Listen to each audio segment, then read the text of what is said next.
सम्राट विजयसेन का दरबार लगा हुआ था। उसमें वार्ता के दौरान किसी ने ईश्वर शब्द का उच्चारण किया। ईश्वर इस शब्द का उच्चारण सुनते ही सम्राट विजयसेन जोर जोर से हंसने लगे।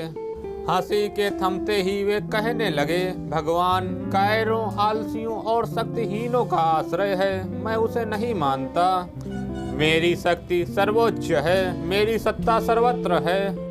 उनके इस कथन पर चाटुकारों ने हाँ में हाँ मिलाई। सभासद, मंत्रीगण और दरबारी सभी मुक्त कंठ से उनकी बढ़ चढ़कर प्रशंसा करने लगे।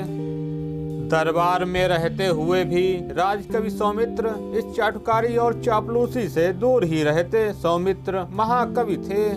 उनकी काव्य साधना नीति, सदाचार एवं ईश्वर भक्ति के लिए समर्पित थी। कई सभासद उनसे अंदर ही अंदर जलते थे, उनसे ईर्ष्या करते थे। लेकिन उनके सादे अच्छे चरित्र एवं सहज संतुष्ट जीवन में ऐसा कुछ न था जिसके आधार पर उन्हें नीचा दिखाया जा सके। आज भी जब दरबार में चापलूसों का बड़बोलापन गूंज रहा था, तब भी वे मौन बने रहे।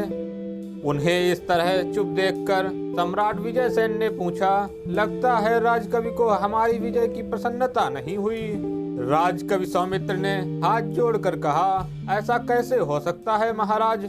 सम्राट विजयसेन ने कहा, तो फिर हमारी प्रशंसा में कविता क्यों नहीं सुना रहे। राजा ने तनिक तीखे स्वर में कहा। राजकवि सौमित्र बोले, क्षमा करें महाराज, मैं केवल ईश्वर की शक्ति की प्रशंसा करता हूँ। भगवान की शक्ति से ही आप विजयी हुए हैं। महाकवि सौमित्र की बातों में नर्मता थी। यह सुनकर राजा की भ्रुकुटी तन गई। राजा ने क्रोध से कहा, सुना नहीं तुमने? अभी मैंने ईश्वर के बारे में क्या कहा? ईश्वर कुछ नहीं, तुम ईश्वर की इच्छा से नहीं, हमारी इच्छा से नियुक्त हुए हो। या तो एक सप्ताह के अंदर अंदर हमारी प्रशंसा में काव्य रचना करो, अन्यथा एक सप्ताह के बाद तुम्हें मृत्युदंड दिया जाएगा। महाकवि सौमित्र उस समय चुप रहे। कुछ भी कहना राजा के गुस्से को बढ़ाना था। राज दरबार का समय समाप्त होने पर वे सीधे अपने गुरु महर्षि कृष्णपाद के यहाँ गए। कृष्णपाद महान ज्ञानी थे और भावुक हृदय ईश्वर भक्त। ईश्वर भक्त के साथ ही वे योग विद्या में पारंगत थे। देश देशांतर में उनकी रिद्धियों सिद्धियों के बारे में अनेकों किंवदंतियां प्रचलित थीं। महर्षि का आश्रम नगर से दूर जंगल में था। आश्रम की ओर जाते समय सौमित्र मन ही मन सोच रहे थे कि मैं अपनी आत्मा की हत्या कर कुछ भी ना लिखूंगा। मैं कवि हूँ, ईश्वर की स्तुति करता हूँ, ओछी चाटुकारिता करके माँ सरस्वती का अपमान नहीं करूंगा। इसी चिंतन में डूबे हुए वे महर्षि के पास जा पहुँचे। महर्षि के चरणों में प्रणाम करते हुए उन्होंने संक्षेप में राज दरबार की घटना कहे सुनाई। सब कुछ सुनकर महर्षि ने मुस्कुराते हुए कहा, परेशान क्यों हो वत्स? जिस ईश्वर की स्तुति करते हो उसी पर विश्वास रखो। दैवयोग की बात, इस घटना के 3 दिन बाद ही राजमहल में हाहाकार मच गया। सांप के काटने से राजा का इकलौता पुत्र मरणासन्न था। झाड़ फूक, टोने टोटके, हकीम वैद्य सब बेकार साबित हो रहे थे। राजा बिलख रहा था। उसकी शक्ति और सत्ता सभी व्यर्थ सिद्ध हो रही थी। तभी राजा को पता चला सभासद एवं मंत्री भारी षड्यंत्र करके उसे सत्ता से हटाने जा रहे हैं। 2-4 दिन पहले दंभ यानी घमंड में चूर सम्राट विजयसेन आज असहाय था। राजकवि ने जैसे ही इन घटनाओं के बारे में सुना, वे बहुत दुखी हो उठे और वह भागे भागे अपने गुरुदेव महर्षि कृष्णपाद के आश्रम में जा पहुँचे। राजकवि सौमित्र को विश्वास था अनगिनत योग विभूतियों के स्वामी महर्षि कृष्णपाद अवश्य कुछ चमत्कार कर दिखाएंगे।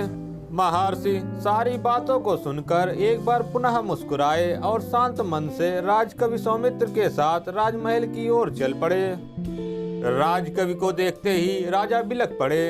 राजकवि, ईश्वर ने मेरी आंखें खोल दी, उसी की इच्छा से सब कुछ होता है। अब तक मैं व्यर्थ ही घमंड में डूबा था, इसी का दंड मुझे मिला है। महर्षि कृष्णपाद बोले, राजन, ईश्वर केवल दंडित ही नहीं करता, वह अनंत करुणामय भी है। राजकवि के पीछे खड़े महर्षि को विजयसेन ने अब तक देखा ही नहीं था। उन्हें देखते ही वह प्रणाम करने झुके। उन्हें आशीष देते हुए महर्षि राजकुमार के पास आकर सिरहाने बैठ गए। युवराज के सिर पर हाथ रखे हुए वे गंभीर ध्यान में डूब गए। घड़ी पल गुजरते हुए लगभग 1 घंटा बीत गया। सभी स्तब्ध थे। तभी युवराज ने धीरे धीरे आंखें खोल दी। महर्षि ने अपने साथ लाए हुए किसी औषधि अर्घ की कुछ बूंदें उसके मुख में टपकाईं। राजकुमार के अंदर किसी नई चेतना का संचार होने लगा। महर्षि धीरे से उठे। राजकवि के कान में कुछ कहते हुए वे धीरे से बाहर निकल गए। राजा हतप्रभ था। इधर राजकुमार स्वस्थ हुआ, उधर राजकवि की सहायता से षड्यंत्र का पर्दाफाश हो गया। अब की बार राजा के हैरान होने की बारी थी, क्योंकि षड्यंत्रकारियों में ज्यादातर वही लोग थे जो राजा की प्रशंसा और चाटुकारी में बड़ी बड़ी बातें किया करते थे। युवराज के पूर्ण स्वस्थ हो जाने पर तथा राज कार्य को ठीक ढंग से व्यवस्थित करके सम्राट विजयसेन राजकवि सौमित्र के साथ महर्षि के आश्रम में पहुँचे। महर्षि ने उनका स्वागत सत्कार करते हुए उनकी मानसिक जिज्ञासाओं का समाधान करना शुरू किया। महर्षि ने कहा, राजन, सर्वसमर्थ और शक्ति संपन्न सिर्फ परमात्मा ही है। सृष्टि के सभी प्राणी उसी की शक्ति का एक छोटा सा अंश पाकर शक्तिवान बनते हैं। प्रशंसा के योग्य भगवान ही है, अन्य कोई नहीं। जो लोग किसी की अतिशय प्रशंसा करते हैं वे निश्चित ही स्वार्थ प्रेरित होते हैं। ऐसे लोगों से सावधान रहने में ही भलाई है।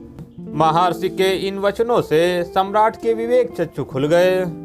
राजा महर्षि कृष्णपाद को प्रणाम करते हुए राजकवि सौमित्र के साथ नगर की ओर चल पड़े। यदि कहानी पसंद आई हो उसे लाइक करें, सब्सक्राइब करें, बेल आइकन को प्रेस कर दें ताकि चैनल पर आने वाली वीडियो सबसे पहले आपको प्राप्त हो, और इस वीडियो को शेयर कर दें।